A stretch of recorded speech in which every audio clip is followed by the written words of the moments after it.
la gloire de notre Seigneur Jésus-Christ. Manifestez votre présence par des acclamations.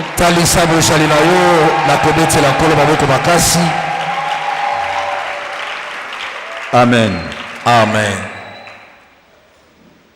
Merci d'avoir répondu à l'appel du Saint-Esprit pour cette assemblée de sœurs de l'armée de l'Éternel.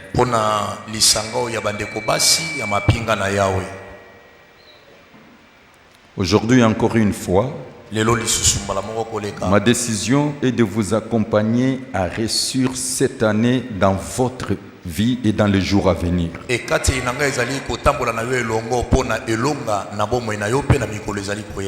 Ce message est très important dans la société actuelle, dans l'église corps de Christ et dans l'armée de l'Éternel, parce qu'il permet aux individus d'exciter et de développer leurs capacités, surtout de créativité, en matière d'engagement, c'est-à-dire d'entrepreneuriat, d'extérioriser et de mettre au service des autres la grâce qu'ils ont reçue de la part de Dieu, afin de changer positivement son environnement.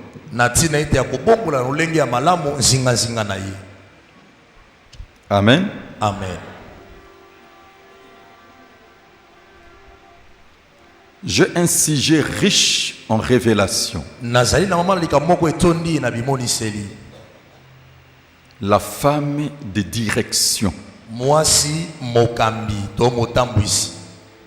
Et je fais appel au pasteur Jean-Marie pour la lecture des Saintes Écritures.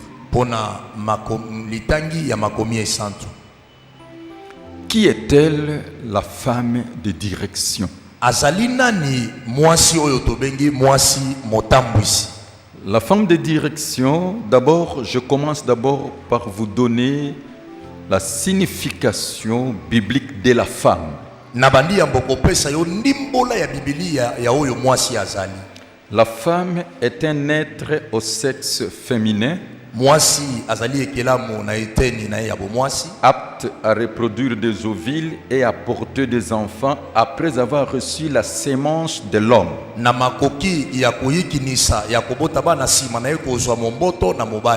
On peut dire que la femme est l'être humain femelle. Et dans Genèse chapitre 2, le verset 18, l'Éternel Dieu dit, écoutons le lecteur de la Bible.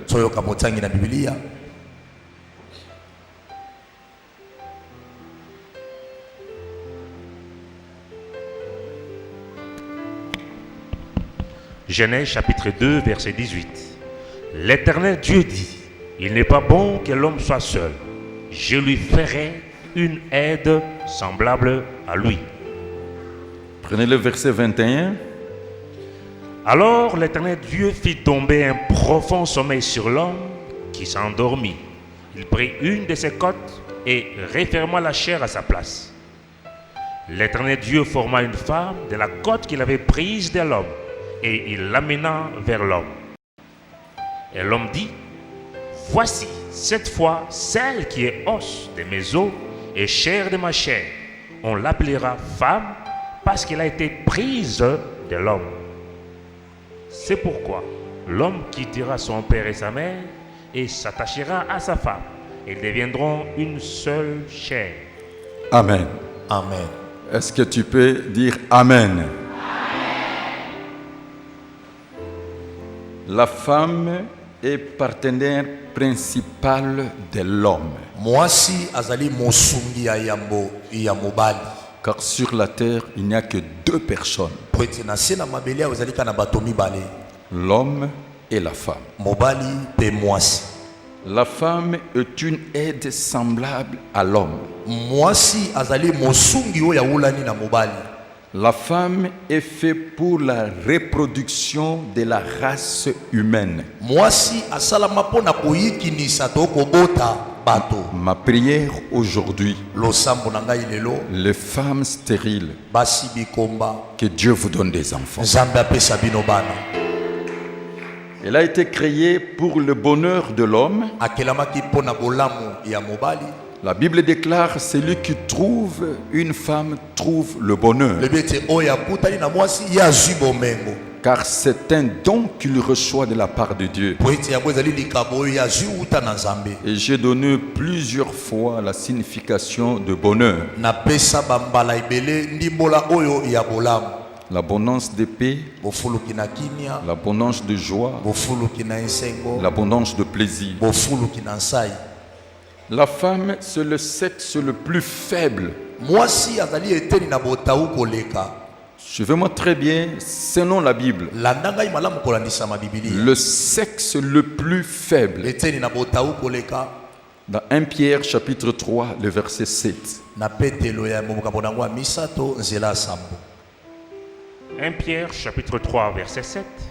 Marie, montrez à votre tour de la sagesse dans vos rapports avec vos femmes, comme avec un sexe plus faible. Honorez-les comme devant aussi hériter avec vous de la grâce de la vie. Qu'il en soit ainsi, afin que rien ne vienne faire obstacle à vos prières. Amen. Amen. La femme est une créature privilégiée qui doit être honorée par l'homme.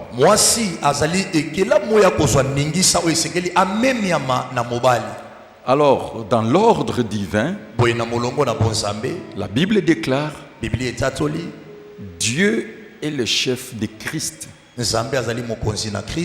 Christ est le chef de tout homme. Et l'homme est le chef de la femme. Ça veut dire tout simplement, Christ dépend de Dieu. L'homme dépend de Christ. Et la femme dépend de l'homme. Dans l'ordre divin, Dieu a créé et établi des grandes institutions divines.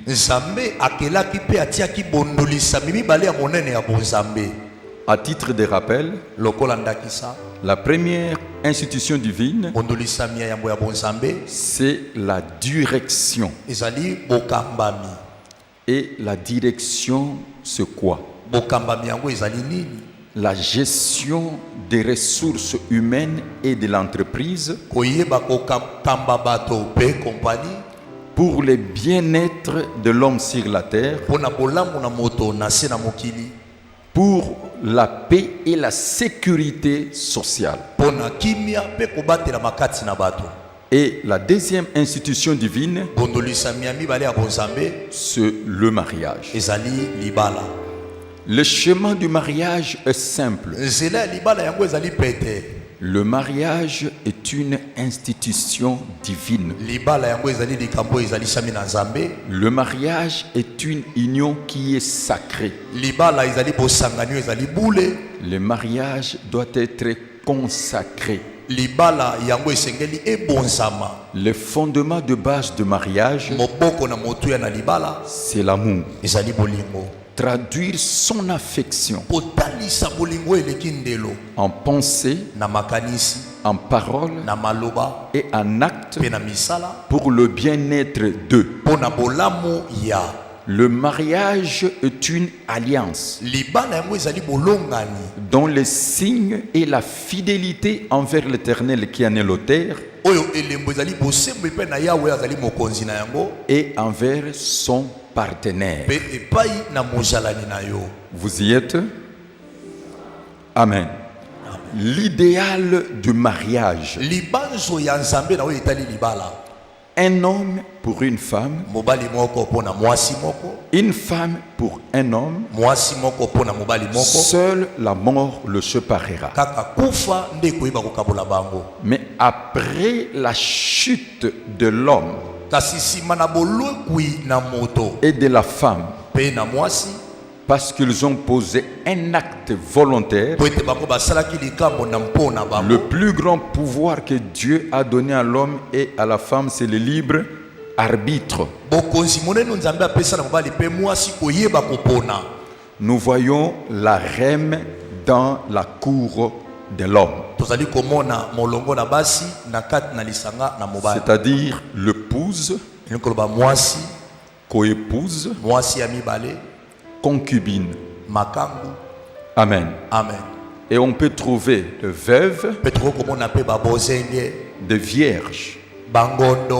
Ici, tel que nous sommes là, il y a des épouses. Tel que nous sommes là, il y a des coépouses. Tel que nous sommes là, il y a des concubines ou de maîtresses. Tel que nous sommes là, il y a des veuves, il y a des vierges, ou alors il y a des femmes celles qui sont chastes. Est-ce que vous êtes en train de comprendre? Ça, c'est dans l'écosystème, dans la haute sagesse de Dieu. C'est un phénomène social que l'homme a établi sur la terre.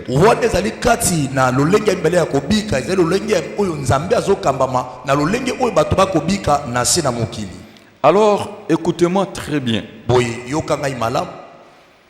Sur la terre, les humains parlent de parité.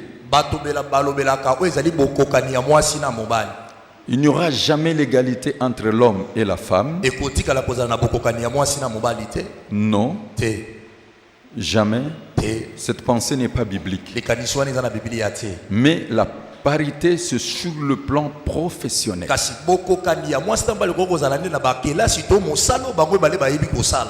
Et alors, qu'est-ce que c'est la direction? Dans chaque règle, il y a une exception. Ici, je prends juste cette définition de dictionnaire biblique. C'est l'action de diriger, d'exécuter quelque chose, être à la tête d'une opération collective ou d'une organisation. C'est de gérer, d'administrer une entreprise, fonction ou poste de directeur. En bref, personne à la tête d'une entreprise. Amen. Amen. Alors, Dieu a accordé une seconde grâce, une grâce tout à fait particulière à une catégorie de femmes.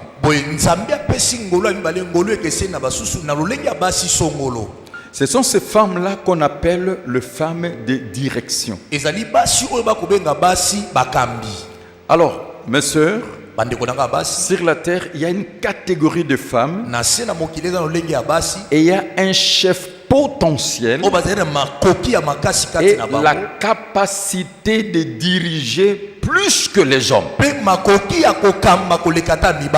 Amen. Est-ce que vous êtes en train de comprendre? Amen. Je répète, mes sœurs, suivez-moi avec une attention soutenue.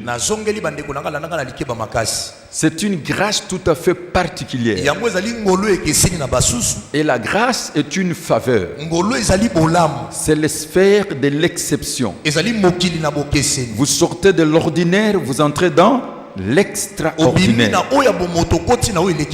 Et je suis en train de dire, sur la terre, il y a une catégorie de femmes et il y a un chef potentiel et la capacité de diriger. Il y a des femmes dotées de charisme de direction, de gouverner, de présider. Dans l'expression courante, femme leader. Est-ce que tu peux répéter 3 fois femme leader? Parle avec vivacité, femme leader, femme leader, femme leader. Amen. Amen. Il s'agit de cette catégorie de femmes que je veux parler aujourd'hui dans cette prédication. Je répète que ce sont des femmes qui sortent de l'ordinaire et entrent dans les sphères d'extraordinaire. Et il y a une grande valeur dans la société humaine, dans tous les surregroupements. Parce qu'en principe, la prise en charge de la femme doit être totalement par l'homme. Mais ces femmes-là, c'est une exception. Et les 6 regroupements, je veux citer, en politique, il y a des femmes leaders. Dans la défense, c'est-à-dire l'armée, la police et les services de sécurité, actuellement, nous avons même des femmes de généraux. Amen. Amen. Dans les domaines scientifiques, économiques, socioculturels et religieux. En bref, des femmes chefs. Et là, on voit d'abord l'ordre, le commandement, la prise en charge familiale comme un homme et plus qu'un homme.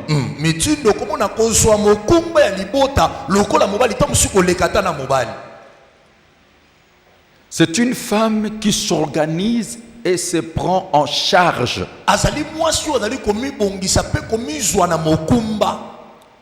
Une femme qui peut même prendre en charge un homme, éduquer et élever les enfants.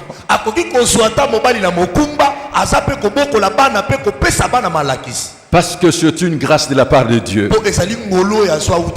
Aujourd'hui, c'est le charisme que Dieu va donner aux femmes qui sont ici. Je vais prendre quelques arrière-plans bibliques, c'est-à-dire une histoire vraie. Vous allez constater aujourd'hui, dans la vie spirituelle, il y a la volonté parfaite et la volonté permissive. Vous allez voir dans la volonté permissive de la vie de Moïse. Moïse n'est pas n'importe quel personnage. Moïse a fait 120 ans sur la terre. 40 ans dans la maison de Pharaon. 40 ans dans le désert. Et encore 40 ans dans le désert. Mais la femme de Moïse était une femme de direction.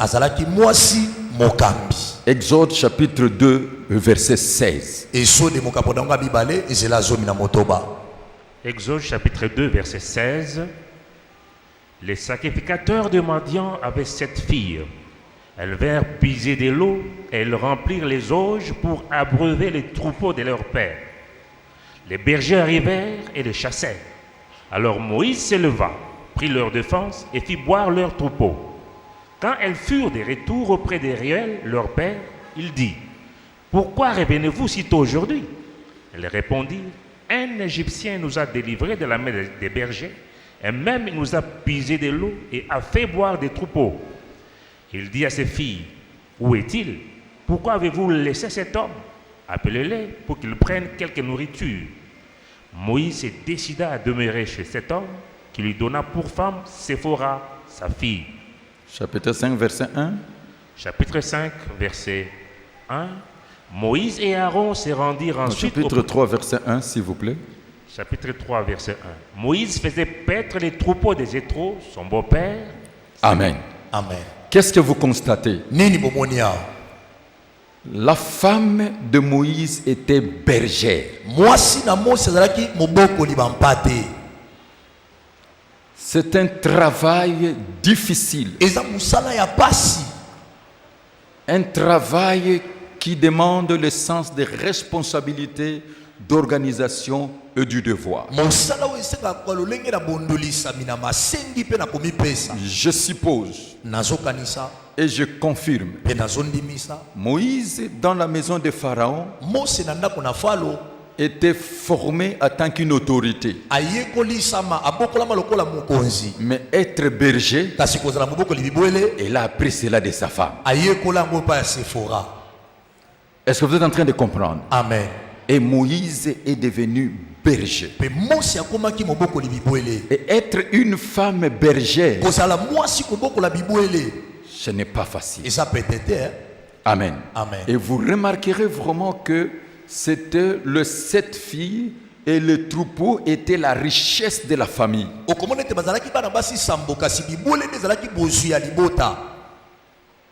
Est-ce que tu peux dire 3 fois bergère? Alors, si nous prenons Jude chapitre 4, le verset 4 à 10, vous allez voir encore une catégorie de ces femmes. Juge.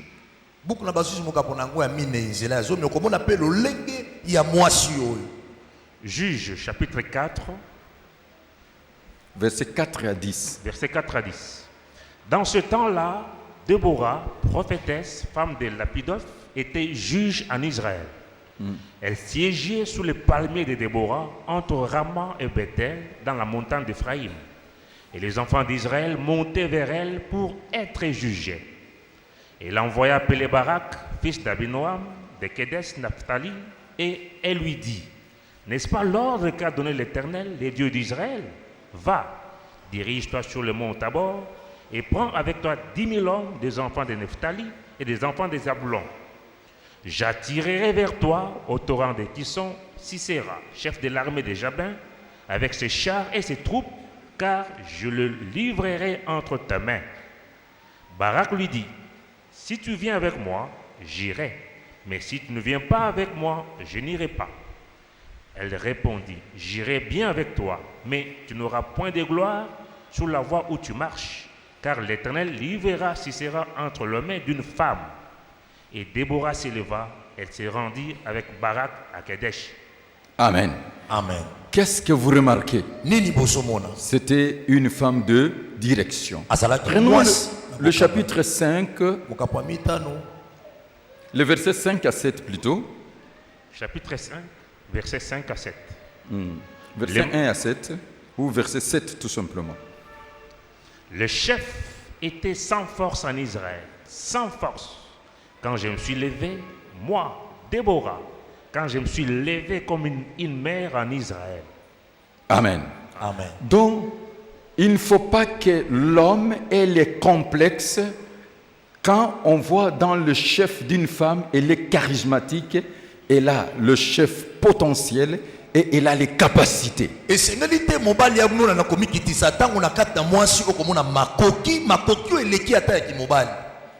Dans l'église, nous devons être des observateurs. Dans la famille, nous devons être des observateurs. Et dans la nation, pour voir quelles sont ces femmes-là qui font l'exception et qui ont reçu cette grâce-là de la part de Dieu et leur accorder l'opportunité de s'exprimer et d'agir. Est-ce que vous êtes en train de comprendre? Amen.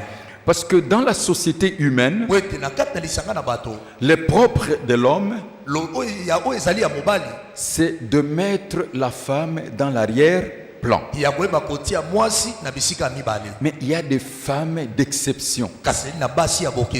Et surtout, la foi de la femme a toujours été supérieure à la foi de l'homme.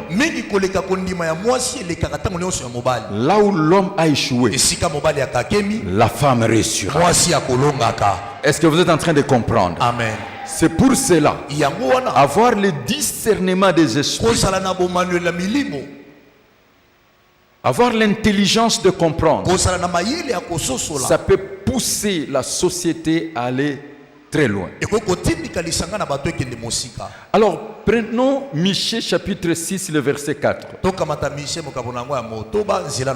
Vous allez voir le témoignage de Dieu lui-même. Il a choisi 2 hommes et une femme pour marquer la destinée d'Israël. Michée chapitre 6, verset 4. Car je te fais monter du pays d'Égypte, je t'ai délivré de la maison des servitudes, et j'ai envoyé devant toi Moïse, Aaron et Marie. Qu'est-ce que vous constatez? Moïse, Aaron et Marie. Est-ce que vous êtes en train de comprendre? Là, c'est Dieu créateur qui dit. Il parle aux enfants d'Israël. Alors, pour clôturer ce message, je vous parle maintenant le caractéristique de ces femmes. Peut-être vous allez vous retrouver que vous êtes une de ces femmes, ou tout simplement ça va activer ce qui est en vous. Que le Saint-Esprit rallume le feu. D'ailleurs, la Bible déclare: le messager de bonnes nouvelles sont une grande armée. Prenons le livre des Psaumes au chapitre 68. Qu'est-ce que la Bible déclare? Psaume chapitre 68, verset 11 ou 12, selon les versions. Le Seigneur dit une parole, et les messagers des bonnes nouvelles sont une grande armée. Amen. Amen. Le messageur de bonnes nouvelles sont une grande armée. Nous sommes dans l'armée de l'Éternel, organisme d'évangélisation. Et notre devise: je fais tout à cause de l'évangile afin d'y avoir part. L'évangélisation, c'est notre métier. Et si vous lisez là-bas, vous verrez un chrétien, un témoin, dehors, là où sont le péché. Et quand les femmes s'impliquent dans une chose, il y a la réussite. Et celui qui est soutenu par les femmes, il vaincra. Il est difficile de vaincre quelqu'un qui est soutenu par les femmes. Amen. Et vous allez constater dans toutes les organisations humaines, les femmes sont fidèles. Les femmes sont fidèles à leur engagement. Ma soeur, réveille-toi, tu as quelque chose de Dieu. Tu as quelque chose de Dieu. Tu as quelque chose de Dieu. Et que Dieu puisse t'imprégner d'un sol de soldats de Jésus-Christ. Tu peux prier.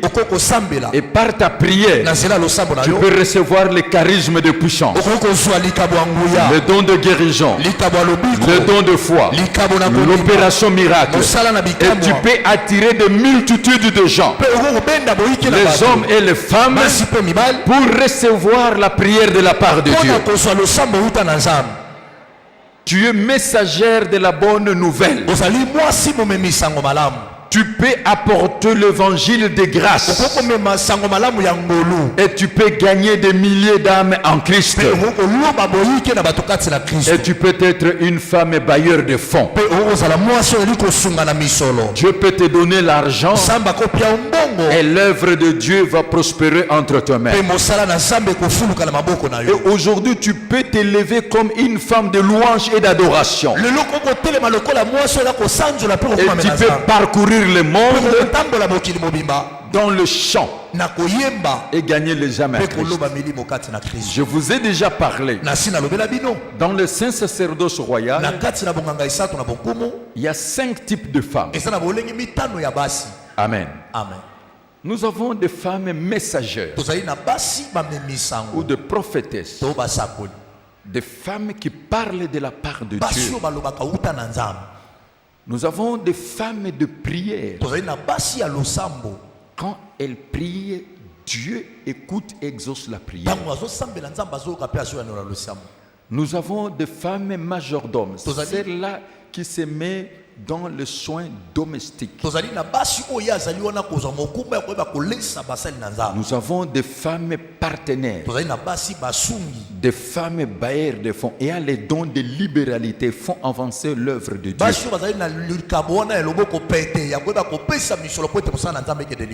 Et nous avons des femmes chantes qui édifient l'église, qui chantent de la part de Dieu. Amen. Et nous avons aussi des femmes dont Dieu se sert. Cette catégorie de femmes, les femmes de direction. Comme Marie. Marie était une femme de direction. Une femme qui écoute le message, qui accepte le message, qui est prête à payer le prix. Et une femme qui s'est mise à élever, à éduquer le Seigneur des Seigneurs, le Roi des Rois, jusqu'au moment où il entrera dans l'exercice de son ministère. Je suis en train de croire qu'il y a une femme aujourd'hui. Le Saint-Esprit va rallumer le feu du Saint-Esprit. Et par cette voie-là, tu vas réussir. Réveille-toi. Dis à celle qui est à côté de toi, réveille-toi. Dis réveille-toi ma soeur. Alors je vous parle des caractéristiques de ces femmes. Ce sont des femmes qui ont l'audace, le courage, la détermination, la persévérance, et des femmes qui cultivent la patience. Et surtout des femmes fidèles à l'œuvre de Dieu. Dans l'œuvre de Dieu, on peut vivre les hauts et le bas. On peut rencontrer 1001 épreuves.